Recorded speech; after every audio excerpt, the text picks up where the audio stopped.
Bonjour, aujourd'hui on va parler du père Goriot, euh, c'est-à-dire on va parler de Balzac. Balzac grandit à Tours, mal aimé dans sa famille, mis en pension, il montre peu de goût pour les études.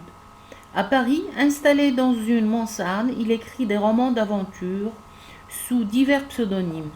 Il rencontre alors Madame de Berny, qui l'aide à se lancer dans les affaires, mais l'imprimerie achetée fait faillite. Balzac est endetté pour la vie. En 1829, il publie un premier roman sous son nom, Les Chouans. Commence alors une période d'activité prodigieuse en 10 ans. Il écrit ainsi 85 romans regroupés sous le titre de la comédie humaine. En 1832, il reçoit la première lettre d'une admiratrice, Madame Anska, qui devient l'amour de sa vie. Habité par la fièvre de la création, Balzac écrit sans cesse, échafaude des projets pour faire fortune. La nuit, sa cafetière de porcelaine à portée de la main, il écrit plusieurs romans à la fois. À 48 ans, il est épuisé. Il achète une maison pour y accueillir Madame Anska, mais l'écrivain meurt en 1850, usé par ses par ses années intenses de production, quelques semaines après son mariage.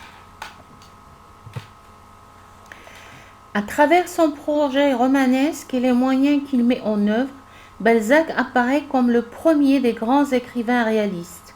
Son ambition est de décrire la société dans son entier, telle qu'elle est. Immense entreprise qui fait du romancier un observateur de la réalité, mais aussi un visionnaire capable de créer d'innombrables personnages et d'imaginer leurs drames secrets. La comédie humaine pénètre ainsi dans tous les milieux, démontant les mécanismes sociaux qui conduisent les individus à la richesse ou à la misère.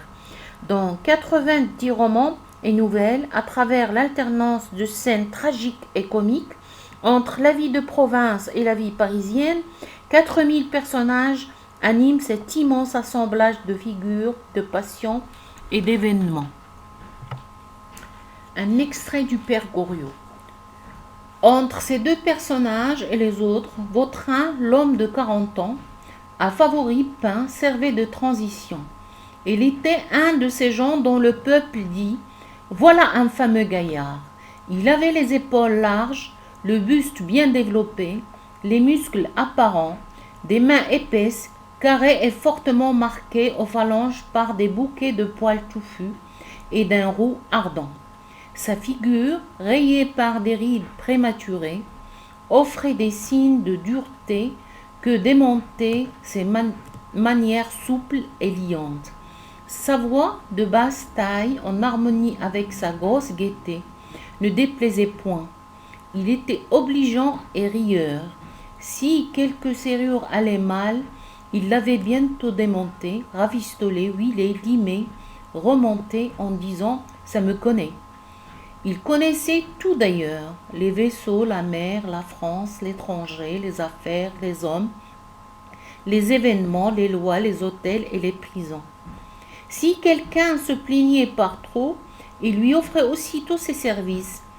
Il avait prêté plusieurs fois de l'argent à Madame Vauquet et à quelques pensionnaires, mais ses obligés seraient morts plutôt que de ne pas le lui rendre, tant malgré son air bonhomme, il imprimait de crainte par un certain regard profond et plein de résolution.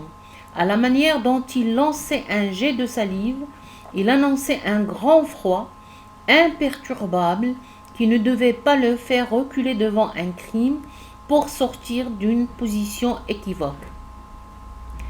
Comme un juge sévère, son œil semblait aller au fond de toutes les questions, de toutes les consciences, de tous les sentiments.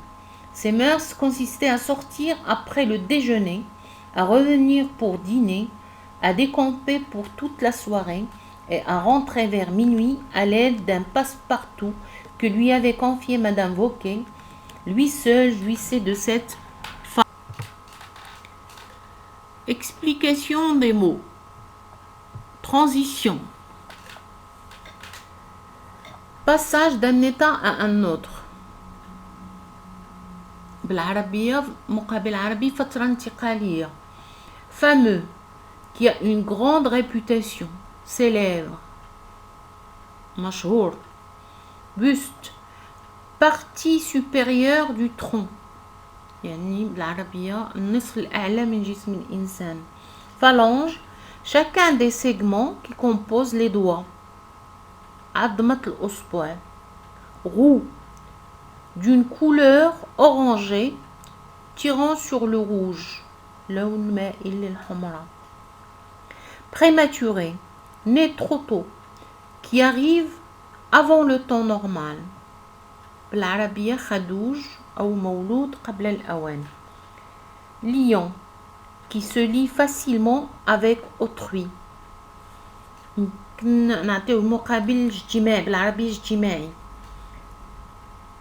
Harmonie, suite de sons agréables à l'oreille.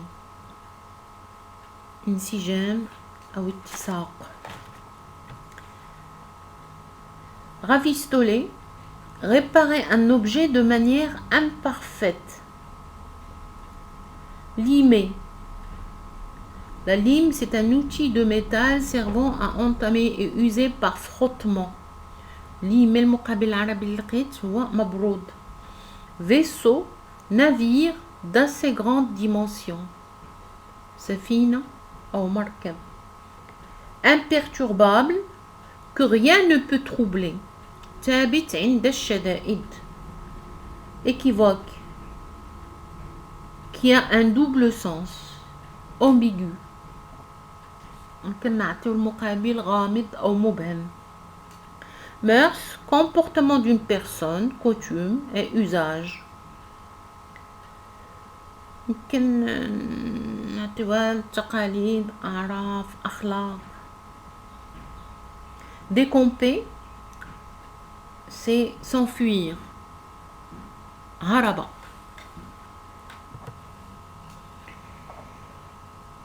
Les personnages de Balzac ont proie à une passion unique, ils sont plus grands que nature, sans cesser d'être vrais. Et ça, c'est en relation avec le réalisme de Balzac et de son œuvre. L'imagination de Balzac les a doués d'une énergie farouche, d'une activité inlassable, de passion dévorante ou d'une faiblesse sans mesure, et les a lancés dans cette jungle sociale où se déchaîne la lutte pour la vie, leur permettant ainsi de se réaliser pleinement jusqu'au triomphe ou à l'anéantissement. La passion de l'argent. Balzac a introduit dans la littérature le rôle de l'argent et la peinture de ses drames. La comédie humaine tout entière est le tableau de ce nouveau conflit de l'argent entre ses profiteurs et ses victimes. La peinture de la société française. Le roman balzacien, tout en intéressant le lecteur à des caractères et à des passions, à des comédies, à des drames, à des aventures, entend devenir vaste miroir de l'époque. C'est comme un miroir qui peint les mœurs du temps de Balzac. Bon, mais je vous remercie. Portez-vous bien et à bientôt.